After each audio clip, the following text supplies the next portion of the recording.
Welcome to a special segment for Unlocked. I'm your boy, Michael Higham. You know me. You see me on many episodes at this point. We kicked Ryan McCaffrey out, and I took over the reins for this segment because I have been covering The Outer Worlds 2 with our IGN First, and I am joined by Brandon Adler, game director, and Matt Singh, design director. Say what's up to the people out there, man. Hello, people.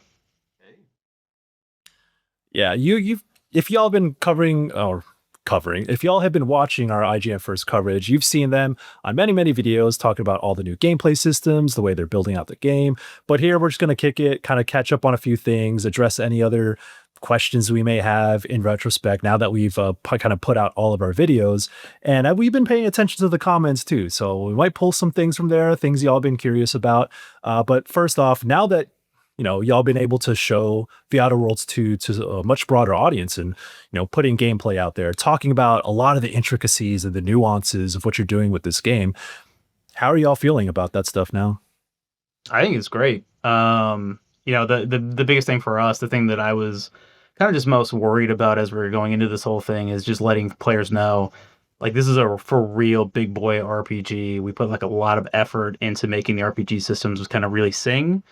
And I think that those seem to be the articles that got the most engagement as well, and like people seem to be like extremely happy with that. I loved like reading through the comments. There's lots of questions there, like you kind of mentioned of like, well, like how are they doing this, or are they going to try something like this?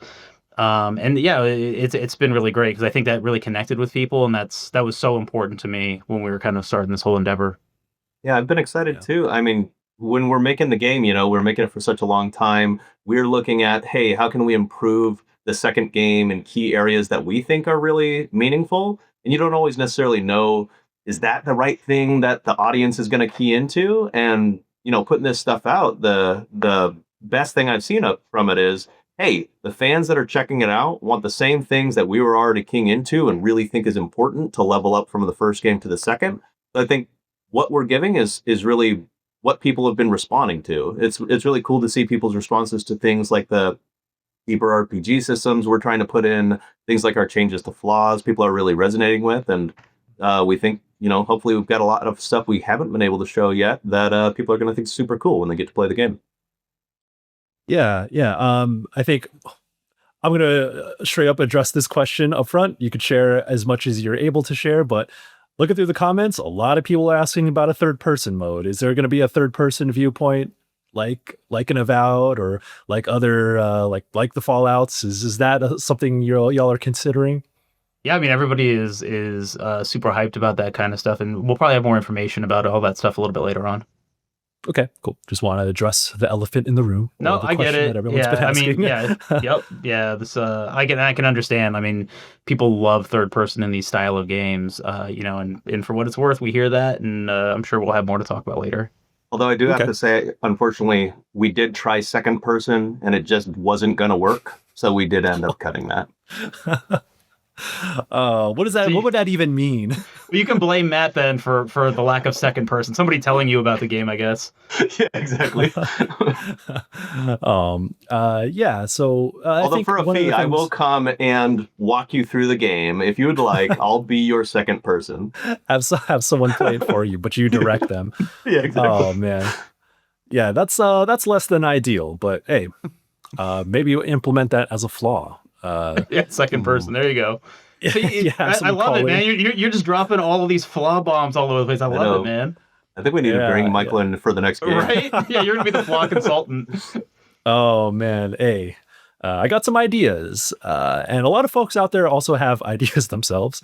But I think one of the things I noticed when, specifically with the flaws video, is, you are kind of playing with a lot of different mechanics. From that perspective, can you speak to how finalized some of those pieces are in terms of what you were able to show? Are you leaving some room for tweaks? Are you still kind of fine-tuning some of the ideas that you're working with? Like, where are you at in terms of like finalizing the finer mechanics of the game? Yeah, I mean we're in the home stretch, right? We've got most everything locked down. But what I will say is, let's just jump over to flaws, for example. Even as of last week, somebody had a cool idea for something. Usually, what happens is we're like, man, there's a problem that's happening in the game, or there's a play style that we're seeing. And they're like, wouldn't it be awesome if we did this thing? And a lot of times we shut that stuff down, like, that's not right for it or whatever. But we've been going through a lot of play tests, and so we're watching people and how they're playing. And we had a big discussion, like, hey, what'd be fun is to have a flaw that does well. I can't really talk about it right now, but again, then we all sit around and we're like, yeah, that's awesome. So even though our flaws are technically locked and we're kind of finished with the gameplay, for little things like that, where we can add in a flaw or a perk, or kind of make some adjustments on that stuff. We're still doing those kind of tweaks even as we're kind of closing stuff down. Yeah, there might be a couple key opportunities we've got. Oh, okay. Yeah, I think the reception to flaws in particular was went over really well. I think I said as much as when I went down there and talked to y'all that like Outer Worlds 1, the idea of flaws, that's the way it was implemented was pretty innovative, I would say, and it kind of plays off of things that we've seen in other RPGs of that style. But now it feels like it's taking a look at things in a very unconventional way. And I think that's the impression I got now that I look back at a lot of the conversations and the videos we put up, is that there are a lot of unconventional things about the Outer Worlds too, that and some of it we haven't been able to show quite yet, just because, things are still in the works. And I think that's kind of resonating with people. I mean, it resonated with me when I saw what y'all had ready to show. So yeah, I often describe, and we talked about this too, where Outer Worlds 1 felt like setting a foundation, and then 2 feels like a fully realized vision of that. So, like, is that fair to say? Because I think a lot of people share that sentiment too, where it's like, hey, we liked Outer Worlds 1, or maybe they didn't vibe with it, but they saw like what y'all were trying to do, but they're looking at the second one like, okay, what's different this time around, how they pushing the boundaries this time around. And I think those unconventional ways in which you can play the game is kind of one of the things that I'm very much paying attention to. So yeah, I know y'all talked about it in the various videos, but in terms of incorporating a lot of those unconventional play styles and mechanics, like yeah, how are y'all feeling about that stuff now that people have seen it? I think it's great. Do you want to go, Matt? No, go for it. Yeah, no, I think it's really good. Again, like that's just kind of an important thing to us as we started this whole thing. Even before the Outer Worlds 1 came out, myself, Matt, a few other people, we ended up doing like breakdowns of the game itself and going like, all right, what do we think is going to resonate with folks? What do we think they're going to have some issues with? What are things that we wanted to do in the Outer Worlds 1, but maybe we didn't have the time or a number of people to be able to kind of pull some of that stuff off. And so we made a gigantic list of things. And again, at the top of the list is for us is always going to be kind of coming back to the RPG stuff that is a little bit deeper and can kind of combo a little bit more and just make really fun builds. That's always been a big thing, right? Is you're having the most fun when you're playing the game when you're able to like take your equipment and your different character build stuff and the choices you've made in the game, combine those together to make a really unique experience. That's why something like Flaws is so great, right? Is because it just layers on top of that stuff. It gives you another vector to kind of really express your character and who you are and how you're role playing the game. And so again, watching people look at our videos, write these responses, and keying in on the things that were just so important to us as we're going through all this whole thing. It was affirming. I was like, yeah, we're on the right track. That we did some really good stuff. And honestly, I can't wait to really show everybody all the stuff because we talked to you about a lot of things. When we're doing the IGN First. But it's just scratching the surface, man. Like all the stuff we showed you is almost nothing compared to the mountain of RPG that we have to really show. Like Sure. I can't even go over the number of different equipments and armors that are all just really unique and different. You can use that to kind of build your stuff. You guys have only seen a handful of these things, but again, over the next couple of months, we're going to really be showing that off. So I'm really excited that people are going to see, man, this is really deep, and this goes and allows us to just again really create these fun experiences and these worlds to explore. Yeah, I'll just say I Cool. think you hit on it when you said like, hey, the Outer Worlds 1 is a foundation that we have to now work from. And we spent a lot of time just saying, hey, how do we want to plus that? How do we want to fully realize that? And a lot of that was expand and deepen, right? Expand out the worlds and deepen the RPG systems in meaningful ways. And that's where a lot of our focus has been. I think it shows. Cool, yeah. And off of that, I guess I was kind of thinking about when we talked about how you reworked the RPG character building aspects to it when it comes to skills and perks and traits, things like that. One thing is, I think, was a lot of people had questions about was like, you've condensed the skills and talked about how you are making those skills a lot more distinct to where investing in those will have more tangible impacts on your playstyle, on how your character functions more so than the previous game. And so you've taken away attributes and kind of folded out into skills and then made them more distinct.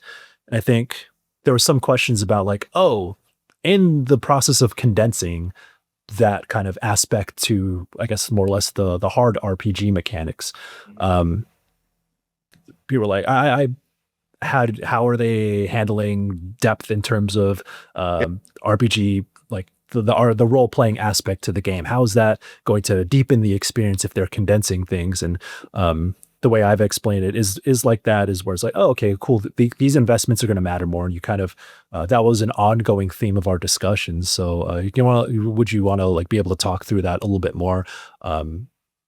So folks like have a good grasp of like, oh, okay, like this is how refocusing actually does build on greater depth. Yeah, so one of the pillars of the game is impactful experiences. We talked about it a lot very early on. We just like, all right, how do we get that from everything, right? And so when we're looking at our character builds and our character creation and really looking at things like our attributes and our skills, condensing that down, it can seem like, oh my gosh, that's simplifying things, but that's actually not what's going on. What it is potentially removing additional skills that were kind of just repeating the same things over and over. So really kind of pulling those things together, but then making each point in those things actually matter a whole lot. Like one of the things that we had talked about very early on was that it's very frustrating when you're leveling yourself up in an RPG and you put some points into stuff and your character feels the exact same as before, because something is raised 1, 2, 3%, and it's like, as a player you can't actually feel that. You can feel that maybe over like 10 levels, but over one level you're not really feeling that. And it was like, well, how do we get that back? How do we get that back where somebody, when they're leveling up, they're excited to level up because they know when they put these points into things, they're going to feel it immediately. Or for us, tying perks into the skills is a huge part of that, right? So like, sometimes you might be like, okay, well, like I'm going to put a point into the skill because I want to unlock this other level of perks. And that like I have a perk to spend, so I'm going to do that. I'm going to grab this awesome perk, and that's going to be a massive gameplay change in terms of how I'm playing the game. So that's how we really kind of viewed that stuff is, yeah, we're condensing it down, but we're making each of those points matter a heck of a lot more. Yeah, we want the players' decisions at each level up to really matter in terms of building their character out. Brandon kind of hit on it, but like it's less interesting, at least from our perspective, to say like, okay, well, I'm just gonna keep dumping point after point, 20 levels into a single skill, and that's my progression. That's not really the depth that we're looking for. We're really looking for what are interesting decisions the player has to make, and how is that going to meaningfully change their build over time. And so we did put a lot of more focus into things like perks. Heck, we're close to 100 perks right now. Yeah, we keep growing.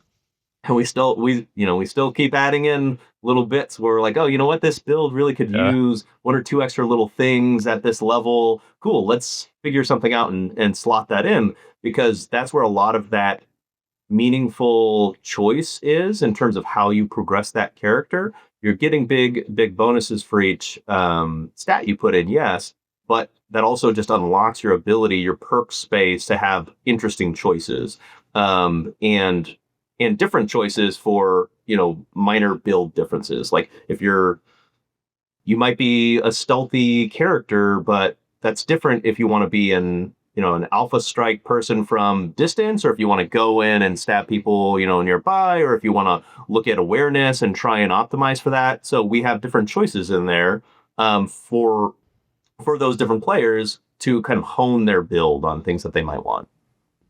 Okay. That reminds me, actually.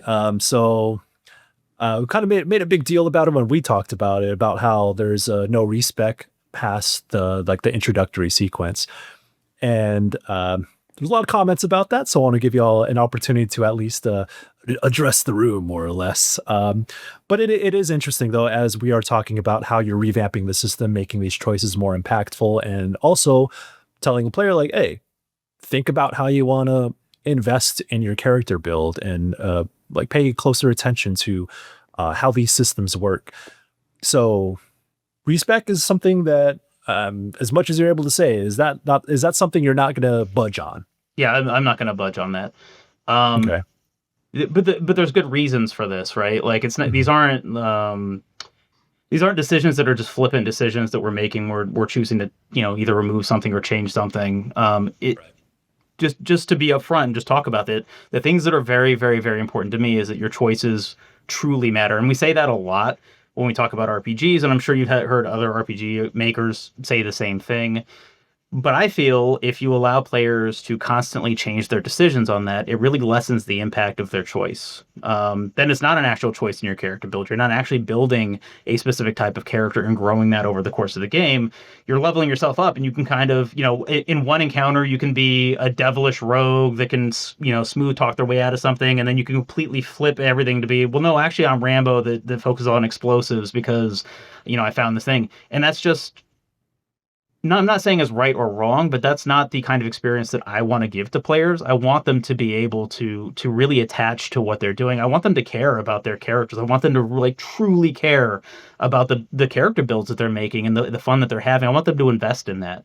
In the same way that, I was telling Matt the other day when we were talking, like, in the same way I wouldn't let you respec your story choices. Like, these are choices you've made. Would I allow you to go back in time and say, well, instead of that choice in the conversation, actually, I made this one, and so my entire game is now different? Like, no, I wouldn't do that. Like, that's a choice you made, and there's consequences to that, and there's consequences to build stuff. Like, you choose, for example, to take a flaw. We're very clear with people, hey, man, this is a permanent change, so, like, be careful about what you're doing here. But, like, again, this flaw, we made sure that there's a lot of positives to that as well. It's not necessarily like you're getting a bunch of bad stuff. It's cool that the direction in which you're taking your character is now in this way. And again, we want to make sure that we kind of respect the player's time and respect the player's choices, and really, again, respect their story and allow them to tell their story.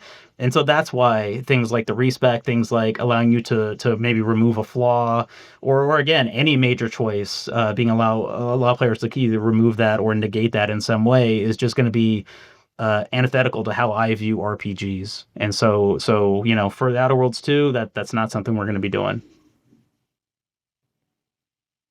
Matt, anything to share on that regard? Just say that I think it's, we talked about for flaws, this philosophy of trying to lean into a play style, lean into your build. The way I look at the decision to not have respec is similar, right? We're asking the player again to kind of look at the landscape there of your choices that you can make, and then lean in and kind of see where that lies and what story that's going to produce for you. Yeah. Yeah. I mean, I'm sure it's a tricky part too, because I'm indecisive as hell, man. Sure. But I think that in games that don't allow respec, I do think it kind of, like, in retrospect, it pushed me to be more decisive.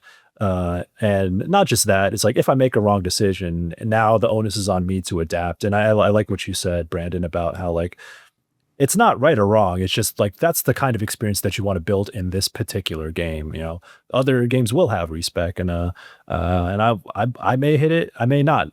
So that is interesting, and I'm curious how that's going to play out once more and more people kind of poke and prod at the systems here. It kind of touches on, I know we're not able to talk about story details. That's not necessarily what we were able to talk about, at least currently.